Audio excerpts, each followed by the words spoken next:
నగరంలో నేరాల రూపం మారుతోంది.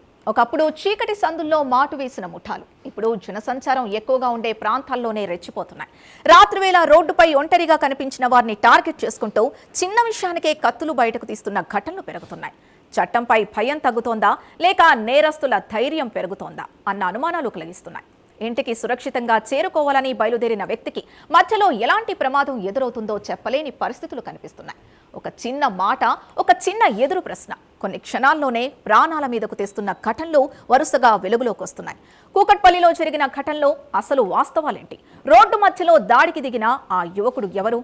డబ్బుల కోసమే ఈ దాడి చేశాడా లేక దీని వెనుక మరేదైనా కారణం దాగుందా? Let's watch.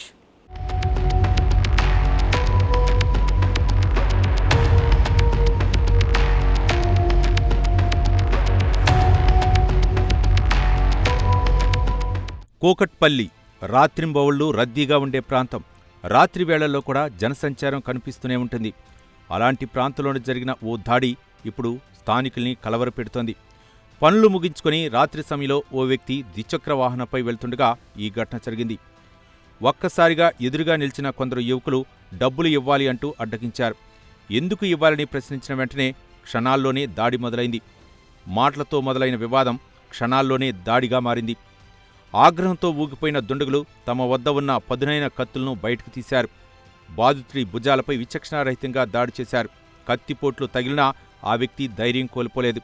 అక్కడే ఉంటే ప్రాణాలు ప్రమాదంలో పడతాయని గ్రహించిన బాధితుడు గాయాలతోనే అక్కడి నుంచి తప్పించుకుని సురక్షిత ప్రాంతానికి చేరుకున్నాడు. వెంటనే పోలీసులకు సమాచారం అందించాడు.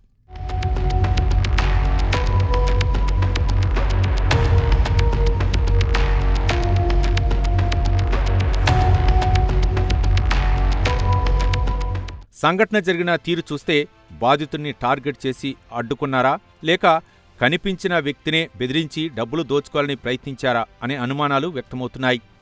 ఈ ఘటనలో మరో కీలక విషయం నిందితుల దాడి చేసిన తీరు. డబ్బులు ఇవ్వలేదనే కారణంతోనే కత్తులు తీయటం, చిన్న వివాదాన్నే ప్రాణాల మీదకు తీసుకురావటం ఇటీవల పెరుగుతున్న వీధి నేరాల తీవ్రతను చూపిస్తోంది. ఇక సమాచారం అందుకున్న కేపీహెచ్బీ పోలీసులు వెంటనే సంఘటనా స్థలానికి చేరుకుని కేసు నమోదు చేశారు. సీసీటీవీ ఫుటేజ్, స్థానిక సమాచారం ఆధారంగా వేగంగా దర్యాప్తు చేపట్టి 6 అనుమానితుల్ని అదుపులోకి తీసుకున్నారు. అయితే దాడికి అసలు కారణం ఏమిటి? నిందితులు ముందే బాధితుడికి పరిచయమా లేక డబ్బుల కోసం తిరిగే ముఠాలో భాగమా అనే అంశాలు దర్యాప్తులో తేలాల్సి ఉంది. ఇక ఈ ఘటన ప్రతి వాహనదారుడికి ఒక హెచ్చరిక.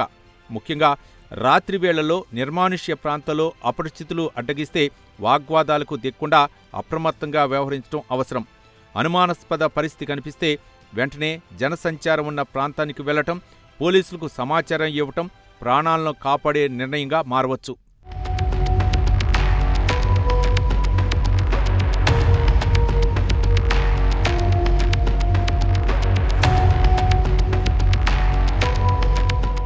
కూకట్పల్లిలో జరిగిన ఈ దాడి కేవలం ఒక వ్యక్తిపై జరిగిన దాడి మాత్రమే కాదు, నగరంలో పెరుగుతున్న స్ట్రీట్ ఫైట్స్ కి మరో ఉదాహరణ. చట్టంపై భయం తగ్గితే నేరస్తుల చేతుల్లో కత్తులు మరింత సులభంగా బయటకొస్తాయి. అందుకే నేరం జరిగిన తర్వాత స్పందించడం మాత్రమే కాదు, అలాంటి ఘటనలు పునరావృతం కాకుండా పోలీసులు, ప్రజలు కలిసి అప్రమత్తంగా ఉండాల్సిన అవసరం ఎంతైనా ఉంది. భద్రత అనేది పోలీసుల బాధ్యత మాత్రమే కాదు, ప్రతి పౌరుడి అప్రమత్తతోనే మరింత బలపడనుంది.